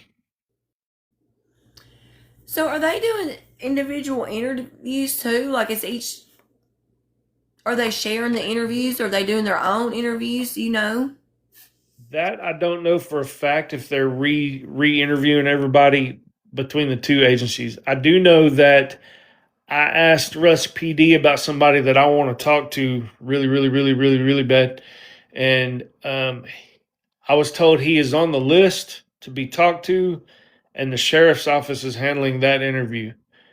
Now, because of that, I'm not reaching out to this guy yet because I don't want to taint something he might say to an investigator in an interrogation or, in an interrogation room. Um, I don't want to put thoughts in his mind or make him not say something that he would have said. You know what I'm saying? So I have not reached out to that individual. I do have him on my list, and I'm gonna wait and see if law enforcement talks to him. I reached out today and talked to somebody, and they said law enforcement hadn't made contact with them, which their information I was running down, I could understand probably why no law enforcement talked to them, but that's the beauty about what we're trying to do on our side. So, but I was able to clear up some things that I was running. Some of the leads that I was looking at, I was able to clear that up talking to that guy today. So That's good. But as far as I know, they're Rusk tells me they're working together, man. That's all I can go off of. They're telling me that they are working together, that they are Well, that's communicating good. between Rusk and the sheriff's office. Because that was a big deal in the beginning. Everybody seemed to think that they were against each other and, some shady shit Right. was going on with them. And so it's good to know that they are working together. And I was told too and it may have been when the sheriff's office called about the truck and talked to Rusk on the phone. They contacted their detective at Rusk, and he told the detective tells the patrol guys this is what we need to do with the truck, and it was overridden. They made a decision that they didn't need the truck, and that's most likely why the sheriff's office went ahead and released it. I can't understand why they would think they didn't need it. I mean, Well, a couple things. If probably here's he's grown, first of all. And it only been a couple of days. He could have just went on a trip. They have to look at that. And I know that. And if we're looking for a 57-year-old man who's missing, and we're looking for a 4-year-old who's missing, the response to that is totally different. The mindset, the response, what you look for in people early on, what they're saying, all of the information is different because it's two different circumstances. As an adult, like you just said, I can choose to walk away tomorrow if I wanted to and go somewhere where nobody knows where I'm at. I could stay there for months. That's my choice. But when you have a 4-year-old, 5-year-old, 16-year-old that goes missing, that's not always the case. So their cases get a little bit more serious right away, if that makes sense. You look at it differently. The comments are saying, well, he wouldn't do that. Well, that's why they have to investigate. And once they realize, hey, his wallet's still here, his phone's still here, and now his truck turned up. Well, of course, then they start saying, okay, well, maybe he didn't just walk off, or maybe he didn't just go on a trip or whatever.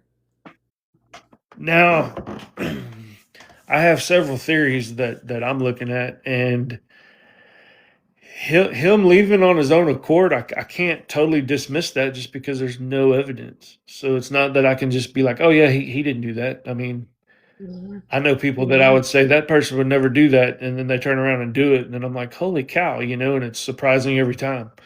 But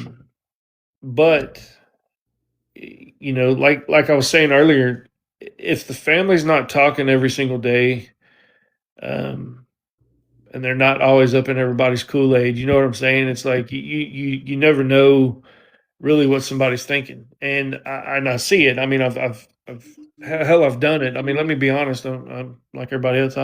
I've done stuff that people are like, "There's no way that dude would ever do that," and then I go do it. So I think you see that in people's character, and I think that's just a human trait. The thing about it is I have no evidence saying anything happened. That's what gets me in this. Is there's no evidence of anything. Like I don't have evidence of him leaving. I don't have evidence that somebody took him. I don't have any evidence of anything, and that's crazy to me that there's nothing. The thing about it is, the more you're in this, the more you're gonna see. There's a lot of times nothing. Right. Yep, and a lot of investigations can go months before something drops. And it takes that one clue, and that's why I keep trying to keep it, keep it out in the open, man. I talk to people about it, and I post about it and do my own kind of searches and stuff just to talk to some locals here and there. But it's just a way of reminding people, my Facebook posts, most of them I start off with day 29, day 35, whatever, but it's just a way to keep in everybody's minds of how many days it's been now that he's been missing.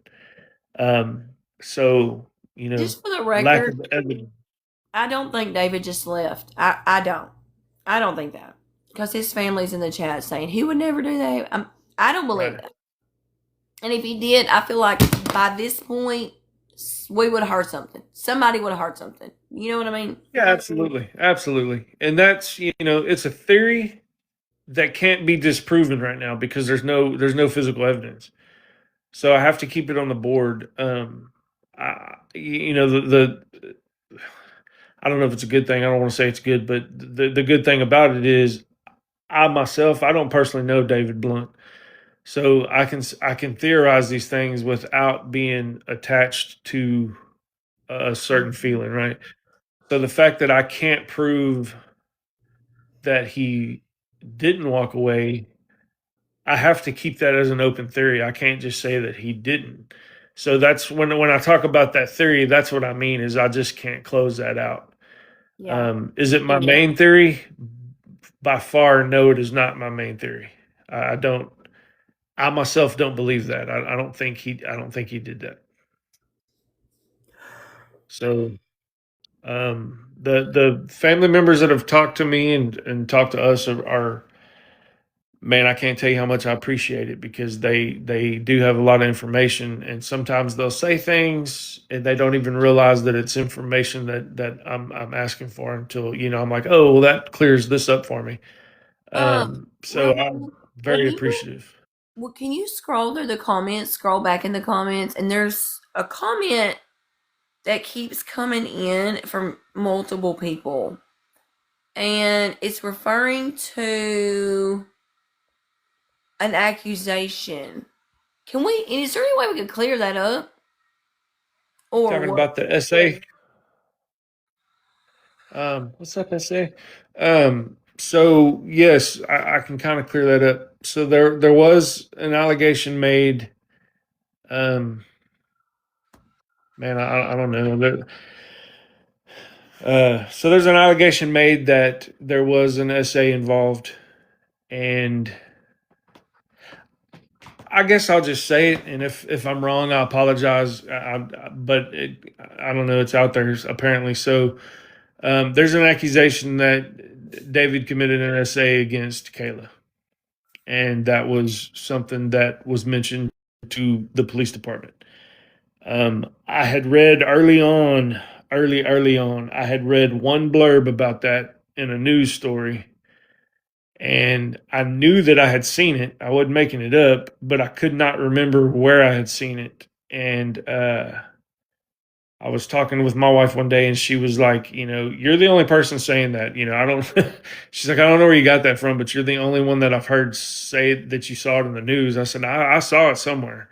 And I was finally able to find that news blurb, and it was December 12th is when that news story come out, and it just was a one line deal that said there was an investigation with David and that he was supposed to talk to the police. Yeah. But the news thing didn't actually say what. I can pull it up right now if you want me to. It says, Right. According to multiple sources close to the ongoing investigation, the missing man at the center of the case was allegedly under active review or scheduled to be questioned by law enforcement prior to his disappearance. Authorities have not publicly confirmed the nature of the inquiry or how far it progressed. Yeah, and they didn't. I want to be, I want everybody to understand. Law enforcement didn't tell me either. I asked them. Because I wanted it. That right there, what you just read, was the only blurb I had ever seen about it. So I asked them if he was under any kind of investigation. They said, well, he wasn't really under a quote unquote investigation, but yes, we were going to talk to him. And I said, about what? And he said that they needed some questions clarified, basically, and some things cleared up. Wasn't going to tell me anything. And I just asked him, I was like, does this concern the essay that everybody keeps talking about? Because now I'm hearing that over and over and over again. And he just said that they were going to be talking to him. You know what I mean? He didn't tell me one thing or another. He just said they're going to be talking to him. or were going to be talking to him right around that same time. Now, that December 12th article that you're reading was mainly about Chief Hagney being suspended again. So that blurb was just a mix in that story. You know what I'm saying? So, but still, media wise, that is the only thing I've ever seen mentioned about that. Yeah. So that's something else I have to think about too. As a mother, if I was going to accuse somebody of that, I'm not going to have my kid still, and I'm not going to be around them still. That's just me though. That's just me. I don't know. Right. Yeah, no, I understand that. And, without the simple fact of it is, I mean, we can clarify everything we can clarify, but at the end of the day, I'm not party to that. So I don't know the details of that. I'll never know really, the in and out of it. I'm with you. If it's my kid, I got a problem with that. I don't think we're going to be, I sure as hell ain't Yeah. cooking Thanksgiving for you. Shit. Yeah, cooking dinner and building bonfires and Yeah. shit. I'm sorry, but no. But people are different.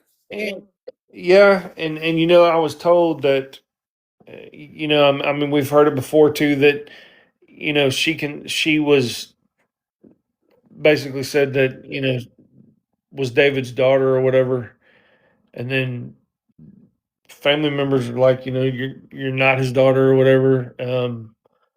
I don't know what the real true relationship with all them were. I don't know if people in the public will ever know that. We just know what we hear. Kayla But hasn't said anything. She doesn't say a word. I don't yeah. know if she just doesn't want to, or she's scared to, or she being advised not to. Which, I mean, she has the right to all of it, I guess.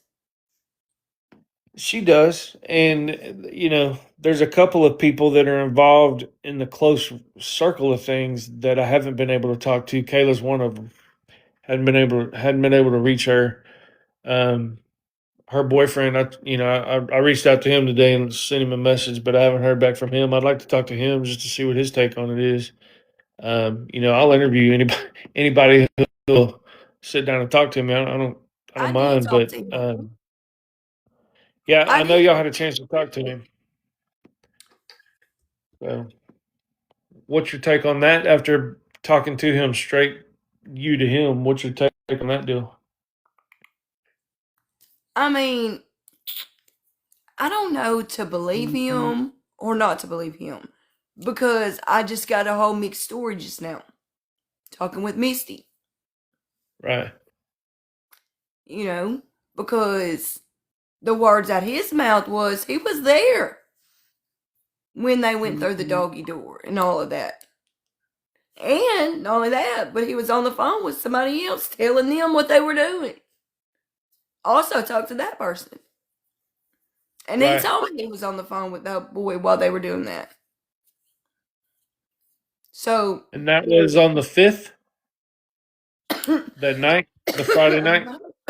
I don't know what day. Well, I don't know exactly what day that was Uh, that all that was taking place, but it was the day that it must have been the 6th when she climbed through the doggy door.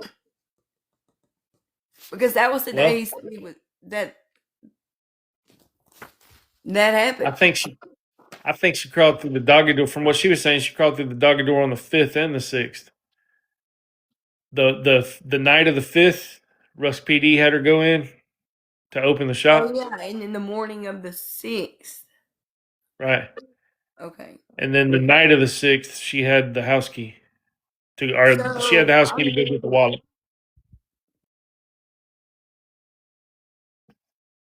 hold on a Somebody minute. just said, No, I thought she said she went in on the morning of the 6th and the evening of the 6th. well, the evening of the 6th. Well, I'll tell you this: the morning of the 6th. Yeah, you could be right. The morning of the 6th, Mike had the keys. He had a house key. So yeah, you're right. This is though. I'll tell you this. This is the first time I've heard anybody say anything about Kayla living at that house. I hadn't heard that before. I'm not going to say I didn't hear it. I didn't. Well, I'm not going to say I did hear it. I don't remember hearing that, but I'm not going to lie to you. I kind of assumed that. I mean, I just kind of assumed that. Well, that was one of my first questions with when I first heard about all the stuff happening the evening of the 6th. Just hearing that, I couldn't understand why everybody got to walk away. Like nobody, nobody got arrested. Nobody went to jail. You know, things were going on. But when I hear about the relationships and things, you know, if I answer that call and I'm that patrol guy and I go out to that call and I get out there and I'm dealing with you and your daughter and you tell me, well, this is his daughter and she's got access, you know, to the house or whatever. If you're telling me she's his daughter, I can't disprove that.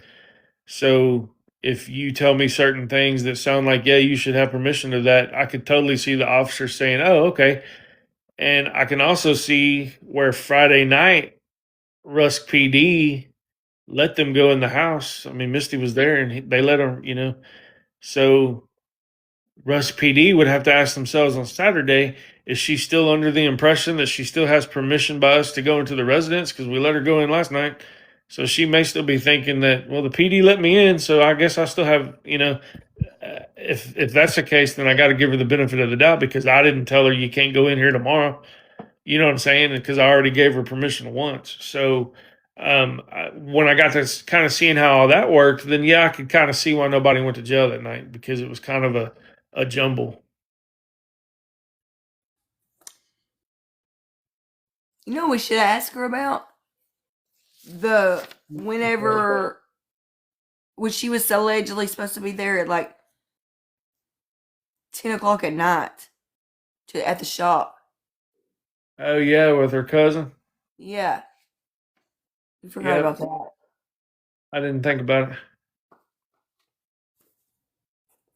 I was also trying to ask her, but I don't think I ever got it out. But I was trying to ask her if that spare key under his mat in the truck was a normal thing because everybody talks about how he was real private about his stuff and he always had his truck locked. Well, I don't know if I'm going to throw a spare key to my truck underneath my mat. I don't know if that's separate or, you know, or if that's normal for him or what that is. But nobody could answer that for me when I was asking. To me, that's strange. I mean, I didn't know. I don't know anybody that does something like that. But you know, Yeah, I mean, some did you people. happen to catch that name that she dropped? Which one? It was only one. The girl's name? Yeah. Is there relation? Good question. I don't know. So I kind of mouthed that to my wife when she said that because I don't know. She's still in the chat. But Okay, what is she still in the chat, Misty? What's up with this is just one that I missed. Sorry.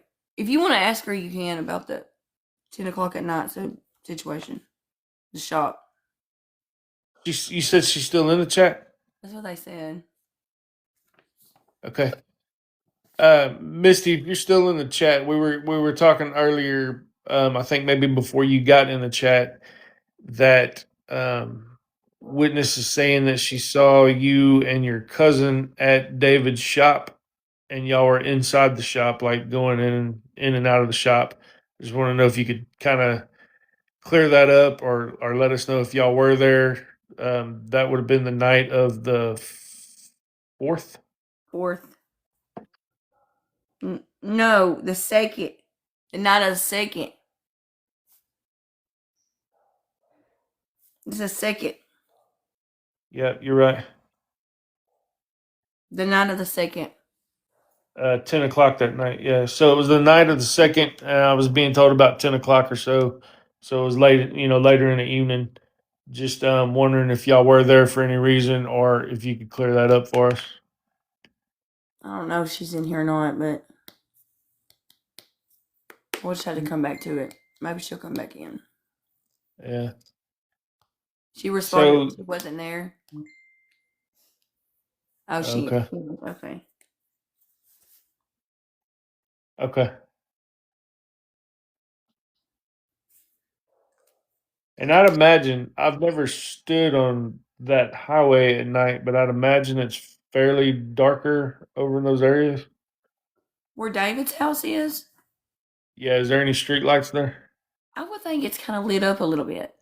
Not a Is lot, it? but I would think a little because that store's right there. I mean, I don't think it's Yeah. completely dark. Does he have? I can't remember. Does he have a big light on the front of his shop, like a motion control or anything? Do you know? I'm not sure. I know there's cameras. It seems like there might have been a lot, but I don't know if it was like motion detection or not. Yeah, I can't think right offhand if I ever saw a light, but just driving by, there's 30,000 things I'm trying to look at. Mm-hmm. Um, but going back through this timeline, it kind of gets you kind of situated and being able to talk to people who are saying that this is what happened instead of talking to, my cousin's third aunt said that this happened. It I makes know it a little easier. that was driving me nuts. Yeah, me too. It was getting hard to follow. Uh, Getting hard to follow. So now we're at a point to where, I don't know what all leads. Obviously, we don't know what all leads law enforcement is looking into and what they're following. Um, for the first time in a long time, I don't have to go into an investigation with a certain rule book. I can kind of look at everything, and it's a little bit liberating, to be honest with you, that I don't have to follow a regiment of how I do an investigation. So um, I've I run know down a lot what. of leads. Here's a question I have Which for Misty. Here's a question I have for Misty. So, I believe that you told Madness that David brought you a beer, but in the messages he said he didn't have any money for beer. I don't know if you're in here, but that's a question I have. Did he bring you a beer, or did he not have money for beer, or did he just say that? I don't know. Just Yeah, no, that's a good question.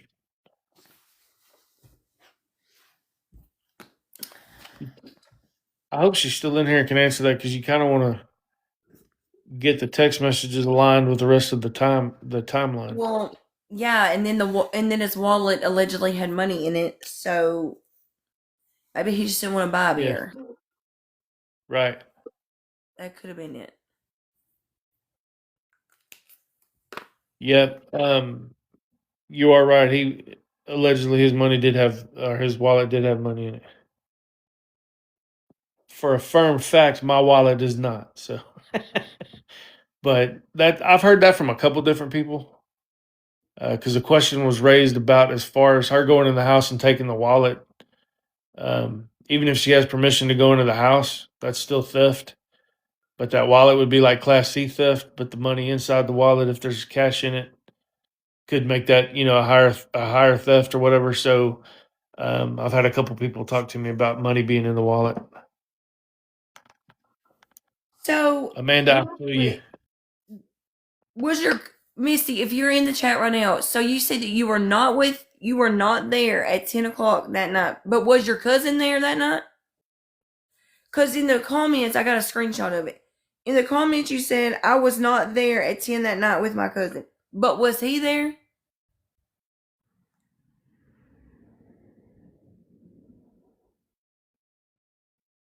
Because just the way you worded it, it seemed like he was there, but you weren't.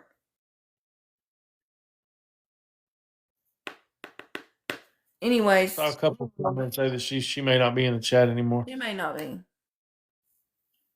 I just seen that screenshot. Yeah.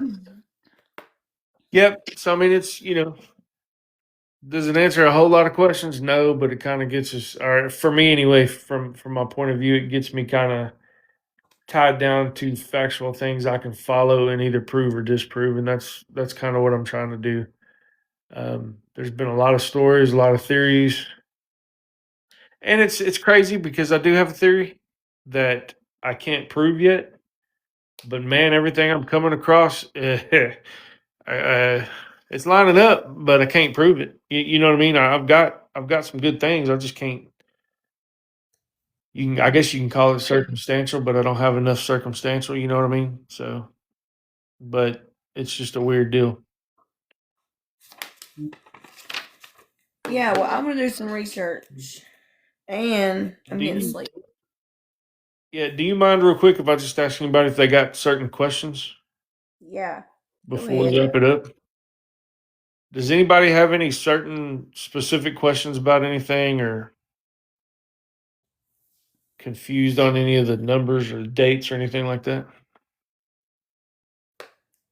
I think Kayla isn't talking because she's being advised not to. I think in the I eyes agree of the with that. people, I think in the eyes of the people around her, she's still a child, even though she is of legal age. That's just my opinion. And they're like, don't say nothing. That's just what I think. I don't know who Kayla's biological dad is. I've seen that question a couple times. I don't know right offhand who her bio dad is.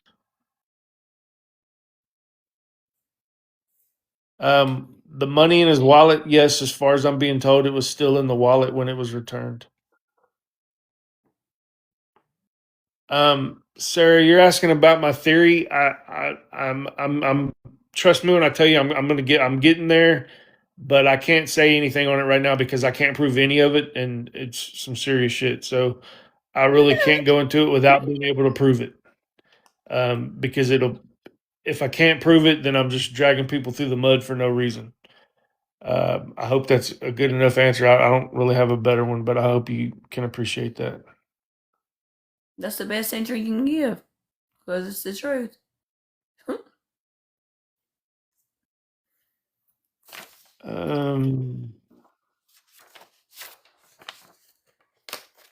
Yeah. So that's kind of where we're at right now. Everybody just keep your eyes open, man, is all I can say, especially if you're local. I've talked to a lot of people that are local that have looked at stuff on Facebook or looked at TikTok videos, and some people local, believe it or not, didn't even know this was all happening like it is. They just thought it was a story that they heard or whatever. So a lot of them are saying, man, the more we see about it, the more we're looking here, we're looking out when we're driving around or whatever. So if you can post about it and keep the missing person poster going around, let's at least do that. But I appreciate you coming on with me. Hold on, there was some. Let me go back for a minute because there was a question that. Hold on a minute. Okay. Sarah, you're asking about the life liquid on the kayak. Oh, here it is. There's the question. Has anybody officially been cleared? Okay, so the answer that I'm giving is no, but nobody's been included either. Correct. So the short answer is there's no evidence of a crime being committed, so there's really no quote unquote suspects. But in the absence of suspects, everybody's a suspect. And nobody, from what I understand, has been told, okay, we're not going to talk to you no more about this. You know nothing. Correct. Right? Yeah. Yep, that's what I'm being told. And Sarah was asking about the life liquid that was on the kayak, if anybody tested it. There was no Nothing. verified life liquid on the kayak. It was mud. They did swab the area, but it was not. There was nothing there. Correct. And the truck was supposed to have been. So here's two. We talked about two different investigations. So Rusk PD took the truck. They dusted for latents and all that kind of stuff. Well, then the sheriff's office did too. So I'm not sure. When the sheriff's office got the truck a week later, it had already been processed for prints. So there's not any way to say that the friction from the fingerprint brushes didn't brush away prints that the sheriff's office didn't find because they got destroyed. Latents are easily destroyed. You have to be real careful with latent prints. So just the brush itself can tear that up. So if you're a week behind on that and you're doing a secondary forensic investigation and you dust for prints, you might have been dusting areas that you look at it first and do a visual exam and say, okay, well, nothing here was processed, so we'll go ahead and process this area. I would be real interested. I'm still interested in the rearview mirror. I don't know if they fingerprinted that rearview mirror and got anything off of it, but I'd like to see that. Well, yeah. His dog was not found, and no, he has not been found either. Right. I think we. Yeah, I'm seeing some of the same questions, so I think we've answered pretty much everything so far. You can find my YT on my page, but I'm also gonna send this to him. I'll send it to you. That way you can download it and put it on your YT also. Yeah, I appreciate that. I'm sorry, I didn't realize that I was not going to be able to do anything. It's okay. Just go live a couple of times. It'll be good. So Stacy's asking about TDCJ dogs. They did not catch a scent enough to be able to track. So it's not necessarily they didn't catch a scent, but you got to keep in mind at the river, how much fish guts do you have? There's deer carcasses down there that I saw laying out just out in the open. And so there's a lot of odors. Definitely, because it's right in the smack dab in the middle of deer season. Right. Man, and it's nothing but woods out there. Hunting. So when the wind blows, when the wind blows through all those different odors, man, that the dogs they're not always able to identify that one scent that's going to belong to their target. Yeah. Okay, y'all. I'm fading fast. Yeah. I appreciate you getting on live and letting me come back in because I really wanted to get all that info out. I hope it helps somebody get an idea of the time that we're working with and what we're looking for. And maybe some people from that area, it can jog their memory too. And maybe we can get some more things to go with it, and confirm that too. You never know. All right. Well, I appreciate y'all. Yes. Thank you so much. See y'all next time. Thank you for all your hard work. Alrighty. You too. I appreciate it. Have a good night. You too. All right. Thank y'all so much, and I hope that we got some questions answered. And I gotta go to sleep. Not sleepy. I might be. I'm gonna download it and put it on my YT, Amanda. I don't know. I'm gonna try to be in my usual time, but hopefully I don't oversleep. She seems to be okay. Thank y'all so much for hanging out. Thank y'all for everything. Thank y'all for being respectful as much as y'all could. I did have to get the comments turned off for a minute, but that's okay. I know how it is. It's Donna. I'm gonna put it on the YT. He's not okay, but he will be okay, I believe, Megan. Yeah. Okay, I love y'all. Please pray for my it's not my brother, it's we call it my cousin's kid, but they call me aunt. My kids call her aunt, so kind of like that. He's like my nephew. He did have a real bad car accident, and he's in ICU. So keep him in your prayers. And I'll see you guys in the morning. I really appreciate y'all. Thank y'all so much for hanging out and listening to the timeline. And well, I'll see y'all then.